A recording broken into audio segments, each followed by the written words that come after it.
يقول أرضى هذا الدعاء على رسول الله صلى الله عليه وسلم. Doa lantunan yang disebutkan itu telah diperkenalkan dan telah diperlihatkan, diperdengarkan kepada baginda Rasulullah sallallahu alaihi wasallam. Nabi kita berkomentar takkib daripada beliau, "Lau du'aya bi ala syai'in min al-masyriqi ila al-maghrib fi sa'atin min yaumil jumu'ati lastujiba li sahibihi." Kalau seandainya dengan lantunan doa tadi itu dimohon dan didoa daripada timur ke barat, dan begitu juga sebaliknya, fi sa'atin, pada saat daripada hari Jumat, niscayalah akan diperkenankan permintaan orang yang memohonnya. La ilaha illa anta ya Hanan ya Manan ya badi'as samawati wal ardi ya Dzal Jalali wal Ikram. Ikut pendapat sebagian daripada ulama, ya Hanan ya Manan ya badi'as samawati wal ardi ya Dzal Jalali wal Ikram, atau dengan riwayat yang berikutnya ya Dzal Jalali wal Ikram, atau dengan riwayat yang ketiga ya Hayyu ya Qayyum, atau juga dengan pendapat yang lainnya ya Arhamar Rahimin. Itu ikut pendapat sebagian daripada ulama yang berlandasan kepada beberapa hadis Rasulullah sallallahu alaihi wasallam yang dengan satu persatunya atau dengan salah satunya itu telah mengandungi Ismullahil A'zam, nama Allah yang teramat-amat agung, yang kalau pada waktu kita meminta dan memohon dengan ya Hanan ya Manan ya Dzal Jalali wal Ikram, ya Hayyu ya Qayyum, ya Arhamar Rahimin, ataupun juga dengan lantunan munajat yang seumpamanya, niscayalah dengan doa permintaan kita akan dikabulkan. Jadi kadang-kadang dengan kita lebih banyak meminta daripada menyanjung dan memuji. Tidak ada zat yang maha esa dan agung yang paling senang dengan pujian. Tidak ada daripada yang senang dengan pujian, yang lebih menyukai dengan sanjungan dan pujian daripada zat Allah yang maha agung. Itu dinyatakan di dalam hadis. Tidak ada yang paling suka disanjung, tidak ada yang paling suka dipuji, tidak ada yang paling suka untuk kita meluahkan rasa syukur dan terima kasih daripada zat yang maha agung, daripada zat Allah Jalla wa'ala. Walidzalika hamidanasa, karena itu sabda Nabi, Allah menyanjung zat Allah sendiri. Alhamdulillahi Rabbil Alamin. Jadi mungkin saja seketika dengan kita disibukkan dengan lantunan-lantunan yang seperti ini, ya Hayyu ya Qayyum ya Dzal Jalali wal Ikram, ya Hanan ya Manan ya Badi'as samawati wal ardi ya Dzal Jalali wal Ikram, ya Arhamar Rahimin ya Arhamar Rahimin ya Arhamar Rahimin. Atau juga dengan yang seumpamanya, kalau seandainya kita tak dan meminta dan memohon pun, hajat, hasrat, keinginan yang tersemat di dalam hati kita itu akan langsung terbeletot, akan langsung dilihat dan juga akan langsung diperhatikan oleh Allah Jalla wa'ala. Jadi yang walaupun dengan kita tidak mengadu, yang walaupun dengan kita tidak memohon, yang walaupun dengan kita tidak meminta, hanya dengan kita menyibukkan diri kita dengan zikir, kita sibukkan diri kita dengan lantunan pujian yang seperti itu, ya Hanan ya Manan ya Badi'as samawati wal ardi ya Dzal Jalali wal Ikram, birahmatika nastaghis wa min azabika nastajil, la takilna ila anfusina tarfata'in. Atau dengan munajat yang seumpamanya secara khusus kita sangat digalakkan untuk melantunkan dan juga untuk menyeru ya Hanan ya Manan pada hari dan juga pada malam dan hari Jumat. Yang diantaranya juga Allahumma ya Ghaniyu ya Hamid ya Mubdi'u ya Mu'in ya Rahimu ya Wadud, aghdina bihalalika an haramik wa bi ta'atika an ma'siyatik wa bi fadlika an man siwak.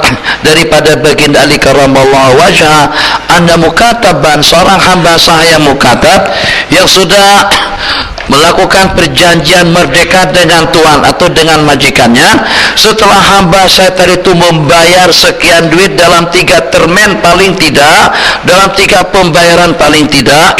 Jadi dengan hamba saya tadi itu memberitahukan tentang perkara tersebut kepada Baginda Ali. Faqala ini qad ajaztu an kitabati ini, saya sudah tidak mampu untuk menyelesaikan pembayaranku, untuk membebaskan diriku daripada kehambaan, maka bantu dan tolonglah aku. Kata Baginda Ali karamallahu wajhahu, muka surat 69, ala u'allimuka kalimatin, inginkah kamu aku ajarkan beberapa patah kata yang telah diajarkan oleh Baginda Nabi.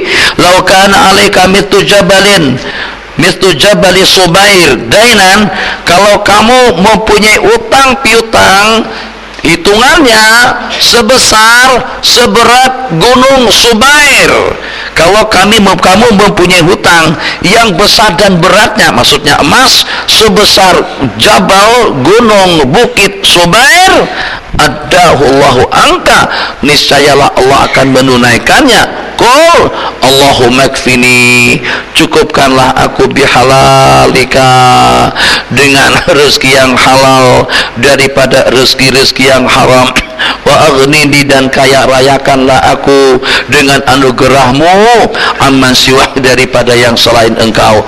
Allahumma qina, doa yang kita baca biasanya selepas hari Jumat.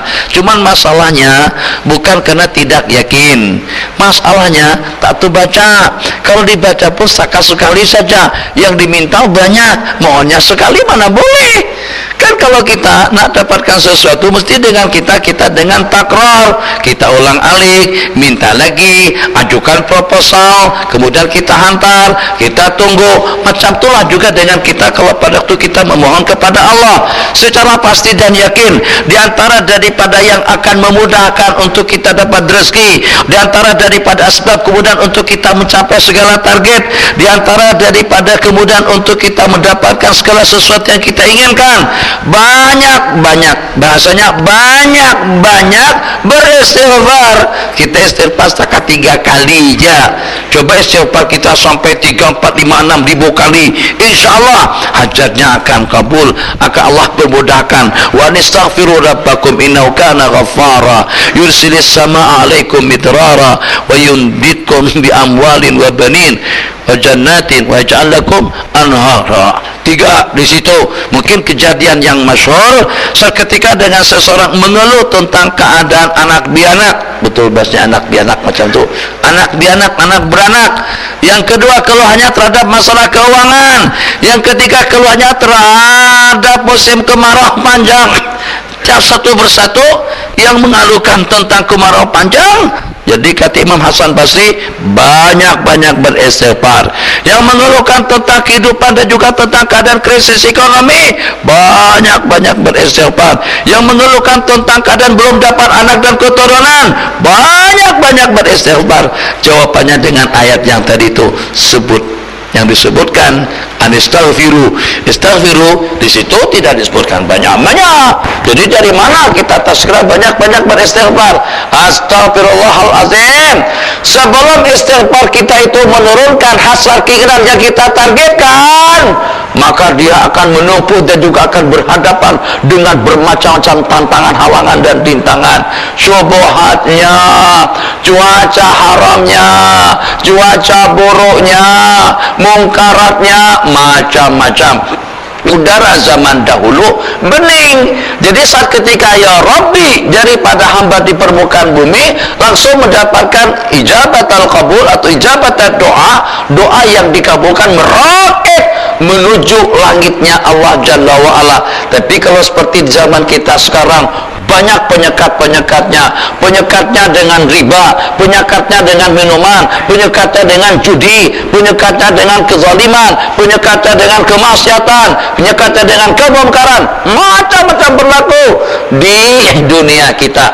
Jadi Masya Allah tabarakallah, kalau tidak di sini kita ketularan dengan udaranya, kalau tidak di sini kita ketularan dengan penyakitnya. Maka power daripada doa kita tadi itu tidak mampu untuk menembus lapisan maksiat dan kemungkaran yang sehingga kembali kepada orang yang meminta. Maka untuk kita memecah dan menghancurkan, membenteras hijab, atau juga dengan tembok-tembok dan juga dengan dinding-dinding tadi itu, maka memerlukan istighfar yang berturut-turut, istighfar yang banyak. Astaghfirullahaladzim, terbuka, tersingkat, sehingga sampai kepada sasarannya. Kalau dahulu Allahumma shalli ala nuril anwar wa sirril asrar wa tiryaqil aghyar ibtahi babil yasar sayyidina Muhammadinil mukhtar wa alil athhar wa ashabil akhyar ada dan ni'amillahi wa ifdalih, itu disebutkan di dalam kitab-kitab salawat, dibaca sebanyak 100 kali sahaja orang itu akan bermimpi bertemu Rasulullah sallallahu alaihi wasallam. Kalau dengan seumpama kita orangnya, kalau dengan seumpama kita manusianya, kalau seumpama kita yang mengamalkannya, bukan 100, mungkin 1000, mungkin juga 10.000, mungkin juga 100.000, baru kita mendapatkan karunia bertemu dengan Sayyiduna Rasulullah. Kenapa? Sebab sebagaimana saya katakan tadi itu, banyak tantangannya dan juga banyak halangan dan rintangannya. Ud'uni astajib lakum, itu janji daripada Allah Jalla wa'ala, mohon kepadaku, aku akan perkenankan. Tapi astajib lakumnya kalau dengan seumpama kita selepas 3 tahun secara terbuka, tak ada masalah. Ini bukan memalukan, malu siki saja, siki baca. Anta berdoa agar dapat pasangan hidup itu dalam jangka berapa tahun baru Allah kabulkan. Ya lalu, dan sekarang kan di sini sudah beranak ada. Sejak daripada di Mesir lagi kah? Atau sejak daripada di sini lagi kah? Secara pasti sebelum bertunangan, sebelum kawin, sebelum kita memilih dengan siapa, kita sudah berdoa, Rabbana hablana min azwajina wa dzurriyyatina qurrata a'yun. Ya Allah, anugerahkanlah kepada kami daripada istri-istri kami, daripada zuriat kami, qurrata ayun, kesedapan mata melihat, ketenangan hati dan batin. Itu sejak daripada usia belasan tahun kita sudah meminta. Bila Allah kabulkan, lepas 15 tahun, lepas 20 tahun. Kenapa? Bukan karena tidak ada astajib lakum, tapi karena dengan perjalanan yang terlampau jauh, mulut yang bercakap dan juga mulut yang meminta tadi itu banyak bercakap dengan benda-benda lengah dan lalai. Tangan yang ditadahkan ke langit dibanding-bandingkan dengan tangan yang berwasapan. Lebih banyak tangan berwasapan daripada tangan meminta dan memohon. Kata malaikat, lama buat kirim SMS daripada meminta. Minta sesaat saja. Banatina fitunya hasanah, santai lagi memintanya. Bagaimana? Nampak tak serius jaduh tu kita meminta. Jadi jangan salahkan Allah. Nabi kita bersabda, yustajabu li ahadikum, akan Allah kabulkan doa permintaan kamu malam yastajil, selama dia tidak terburu-buru. Terburu-buru macam mana? Dia berkata dah juga memohon dan meminta, sudah juga berdoa dan bermunajat, sudah juga merintih-rintih di hadapan Allah, tapi masih belum dikabulkan. Siapa yang mengatakan masih belum dikabulkan? Kesehatan daripada mana? Apakah kita memintanya? Ketenangan daripada siapa? Apakah dengan kita memintanya? Terelak daripada berbagai bahaya? Apakah dengan kita memohonnya? Dalam berapa banyak anugerah yang Allah berikan kepada kita tanpa kita memohon dan meminta. Mungkin asbabnya lantunan doa kita kemarin, mungkin asbabnya zikir dan tasbih, mungkin asbabnya amalan dan juga dengan hubudiyah kita kepada Allah Jalla wa'ala. Jadi tadi sudah amalkan, saya zuruh saja, saya sudah mulai beramal kemarin tuh, udah dapat sehari 100 kali, tapi tak boleh istiqomah. Itu masalahnya. Sehari itu aja, hari berikutnya qadaan, hari berikutnya qadaan lagi. Kadang-kadang ada luang waktu, Allahumma ghnina bihalalika an haramik wa bi ta'atika ma'siyatika wa fadlika ma siwak. Allahumma ya ghani ya hamid ya mubdi ya mu'id ya rahim ya wadud, aghnina bihalalika an haramik wa bi ta'atika ma'siyatika wa fadlika ma siwak. Kepada sesiapa saja yang hadir, amalkan yang macam tu lantunannya, ya ghaniyu ya hamid ya mubdi'u ya mu'id ya rahim ya wadud, Ya wadud aghdina bihalalika an haramika wa bi ta'atika an ma'siyatika yufatika amman siwak. Sebanyak apapun hutangnya, sebanyak apapun keperluannya, insyaallah akan Allah tunaikan. Tapi baca minimal paling sedikit 70 kali saban hari, buat 10 tahun macam tu.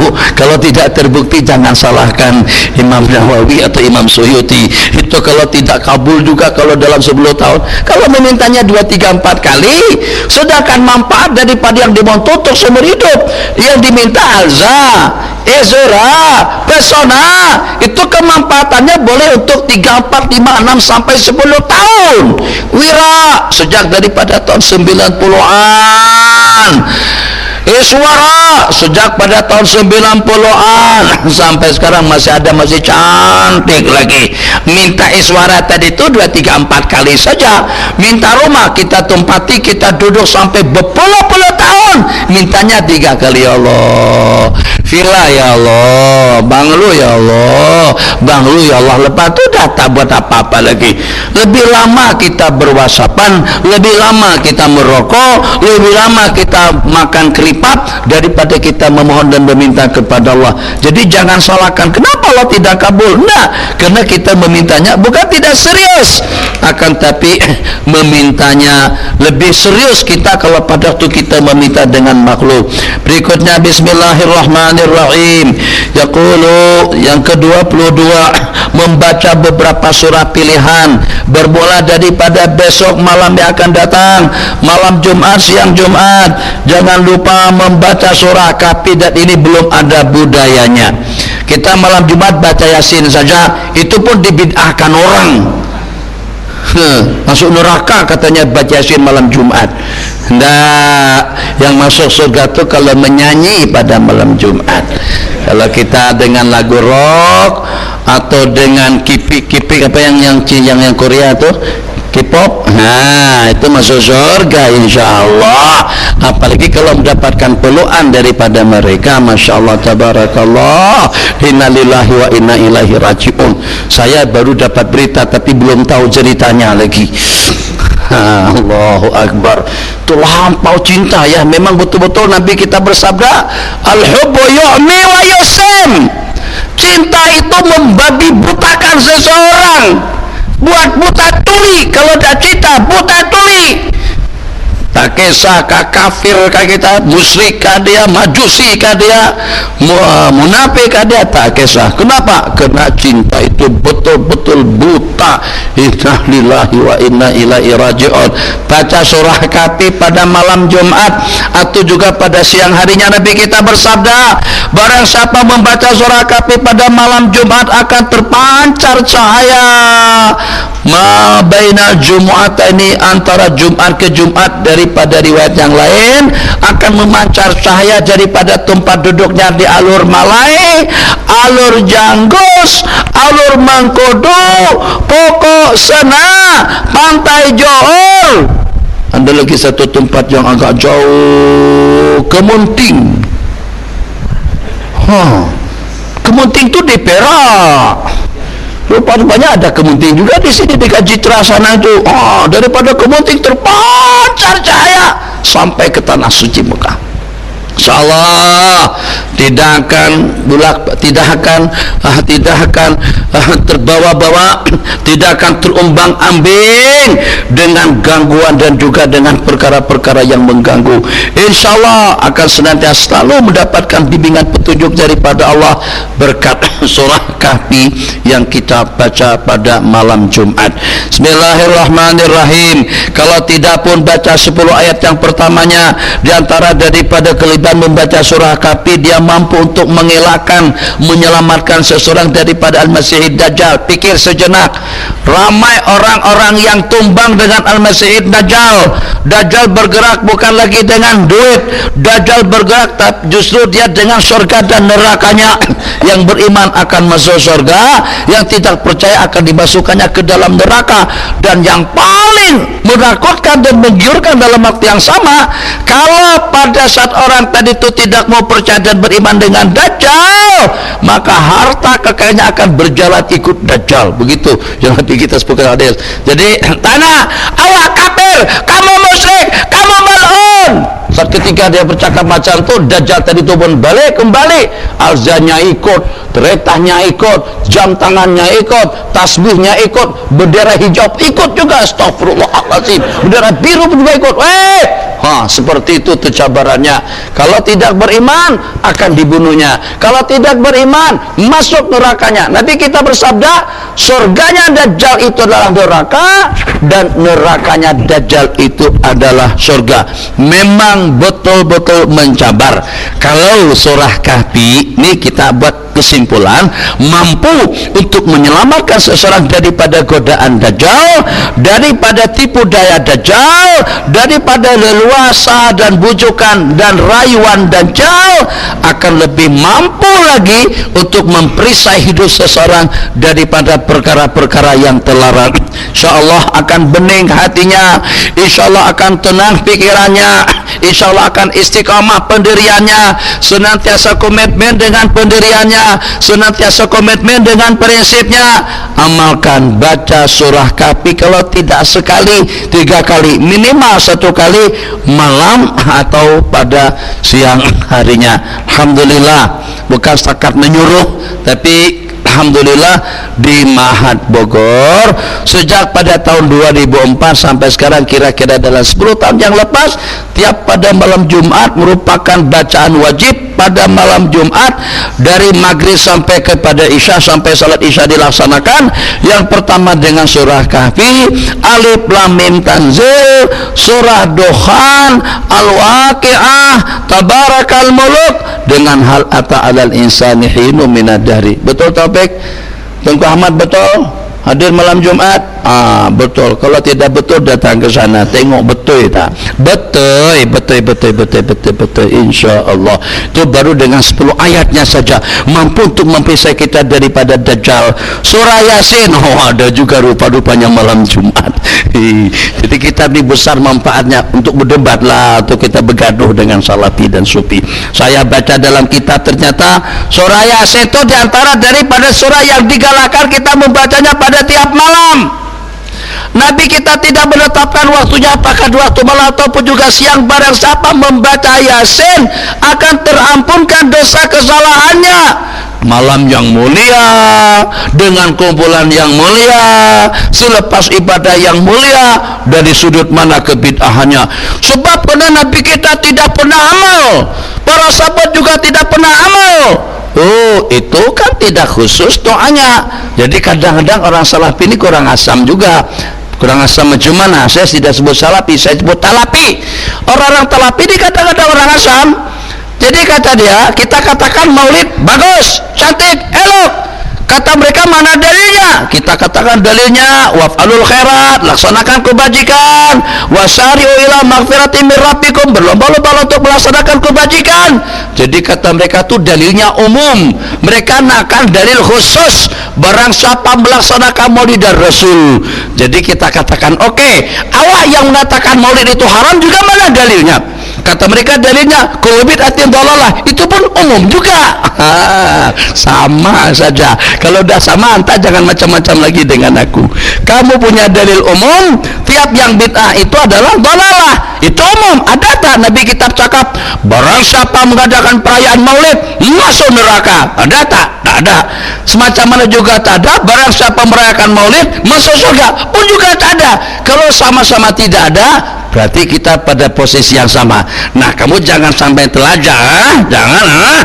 Kalau tidak, kita akan adu otot. Buka baju, jangan isi gunung cerai. Macam tuh. Bukan begitu cara mengatasi masalah. Benda-benda yang semacam itu kita ada dalil sebagaimana mereka punya pandangan. Tadi dalam WhatsApp yang saya terima, ungkapan daripada Syekh Kashmiri tentang Muhammad Abdul Wahab, itu beliau katakan ablah, bodoh, kata beliau, orang yang tidak paham, yang sesuka hati saja secepat kilat mengkafirkan orang-orang Islam. Itu bukan saya yang membuat pernyataan semacam itu. Yang buat pernyataan semacam itulah dengan salah seorang adalah salah seorang ulama India, ulama hadis, ulama besar, Al-Imam Al-Kashmiri. Ini diantara daripada Syekh Masyayikh, Syekhuna Syekh Yasin Al-Padani rahimahullahu ta'ala. Nabi kita bersabda, muka surat 74, baca sendiri terjemahannya. Barang siapa membaca surah Yasin fi lailatin, umum malam-malam mana saja. Kalau tak baca malam Jumat, baca tiap malam. Oh, bid'ah malam Jumat. Oke, kalau tiap malam macam mana? Oh, tambah bid'ah lagi. Udahlah, tak payahlah, buang-buang waktu saja. Orang nak buat baik, kenapa dikacau bilau macam tu? Kalau memang punya tenaga, punya duit lebih, ajak orang-orang yang kongsi itu baca Yasin sama-sama.